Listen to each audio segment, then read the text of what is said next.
英語聞き流しリスニング、英語テキストと MP3 ダウンロード、その他の物語はホームページからお聞きいただけます。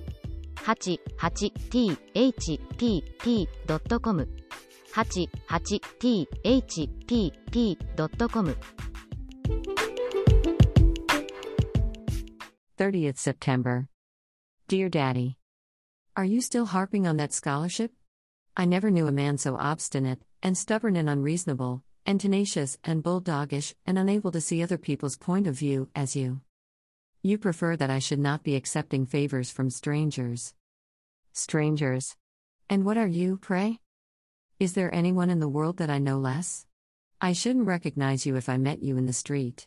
Now, you see, if you had been a sane, sensible person and had written nice, cheering fatherly letters to your little Judy, and had come occasionally and patted her on the head, and had said you were glad she was such a good girl, then, perhaps, she wouldn't have flouted you in your old age, but would have obeyed your slightest wish like the dutiful daughter she was meant to be.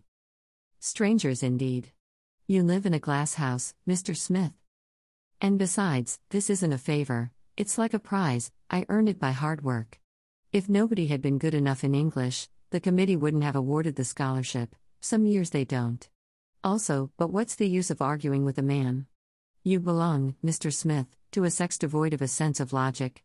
To bring a man into line, there are just two methods: one must either coax or be disagreeable. I scorn to coax men for what I wish. Therefore, I must be disagreeable.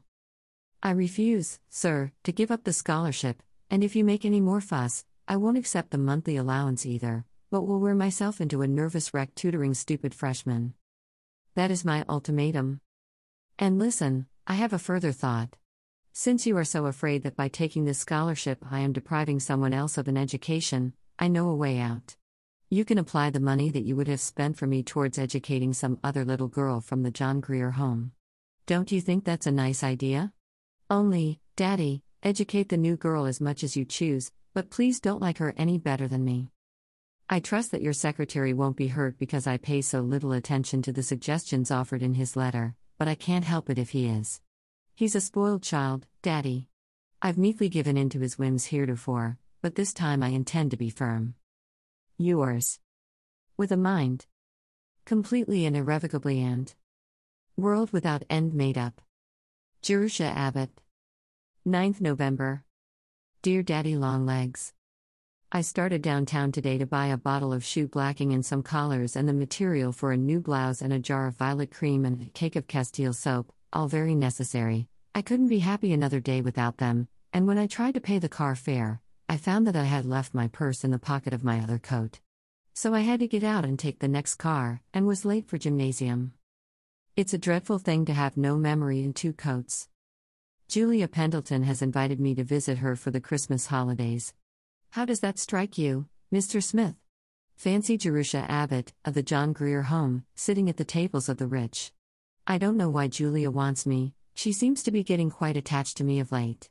I should, to tell the truth, very much prefer going to Sally's, but Julia asked me first, so if I go anywhere it must be to New York instead of to Worcester. I'm rather awed at the prospect of meeting Pendletons en masse, and also I'd have to get a lot of new clothes, so, Daddy dear, if you write that you would prefer having me remain quietly at college, I will bow to your wishes with my usual sweet docility.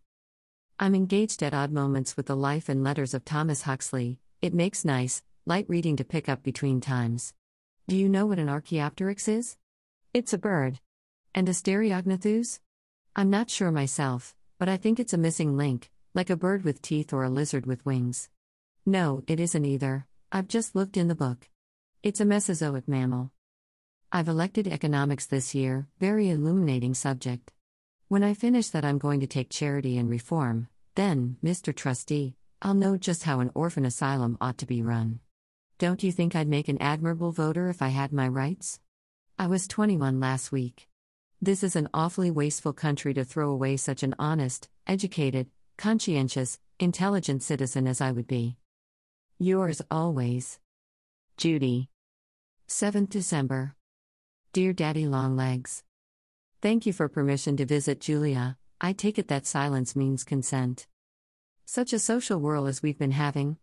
The Founders' Dance came last week. This was the first year that any of us could attend, only upper-class men being allowed. I invited Jimmy McBride, and Sally invited his roommate at Princeton, who visited them last summer at their camp, an awfully nice man with red hair, and Julia invited a man from New York, not very exciting, but socially irreproachable. He is connected with the de la Mater Chichesters. Perhaps that means something to you?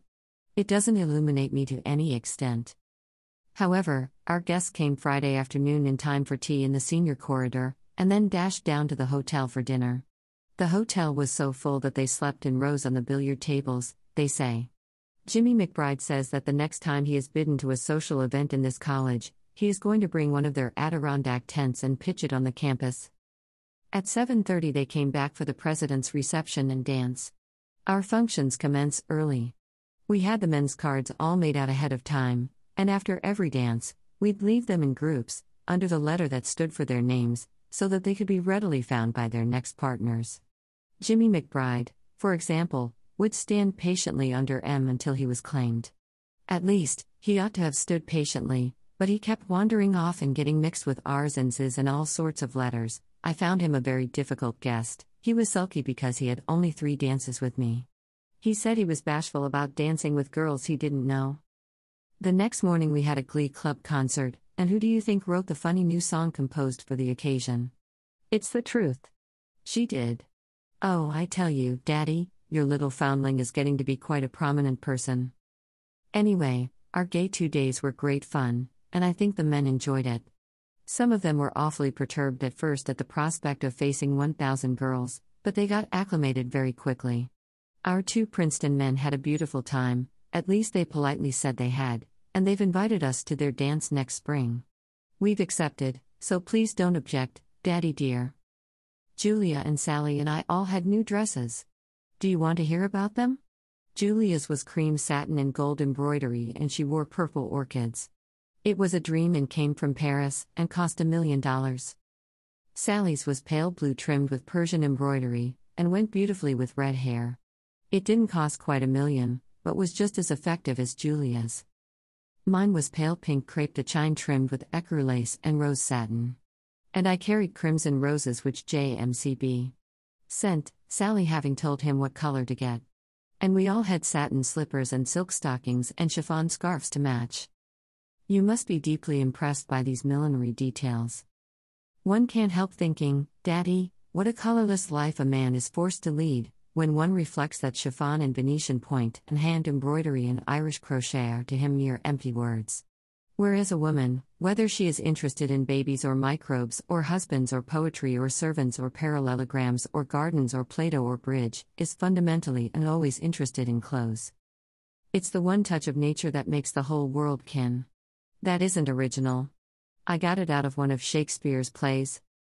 However, to resume. Do you want me to tell you a secret that I've lately discovered? And will you promise not to think me vain? Then listen. I'm pretty. I am, really. I'd be an awful idiot not to know it with 3 looking glasses in the room. A friend. P.S. This is one of those wicked anonymous letters you read about in novels. 20th December. Dear Daddy Longlegs.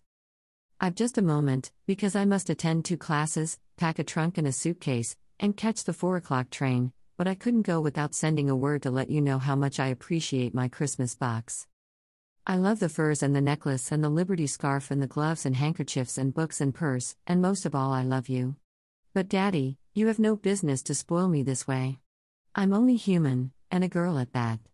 How can I keep my mind sternly fixed on a studious career, when you deflect me with such worldly frivolities? I have strong suspicions now as to which one of the John Grier trustees used to give the Christmas tree and the Sunday ice cream. He was nameless, but by his works I know him. You deserve to be happy for all the good things you do. Goodbye, and a very Merry Christmas. Yours always, Judy. P.S. I'm sending a slight token, too. Do you think you would like her if you knew her? 英語聞き流しリスニング、英語テキストと MP3 ダウンロード、その他の物語はホームページからお聞きいただけます。88thpp.com 88thpp.com